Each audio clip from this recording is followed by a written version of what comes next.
Your child to them is a number or a case number. I think the frustrating thing is as well is the local authorities' default is send that child to mainstream school. So they couldn't find a specialist school for my child to go to.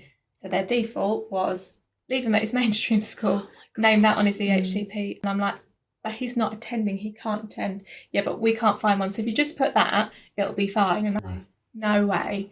But you're having to fight something that you're not, because they don't see what your child's needs are. They don't have to deal. Your child to them is a number or a case number, or a case number or something like that. But to you, every morning, it's that whole struggle of getting them in the car, school's going to be all right, don't worry, and then having that whole meltdown before school, after school and everything like that. They don't see all of that. They don't see the stress that it brings. It's just to them, your child is a number. They don't, next case. But do you know what though? They do see some of it, because some of these children some of these children are having to be peeled off their parents at the door. They do see it, but of course, as soon as that child is through the door, it then becomes, well, everything's fine.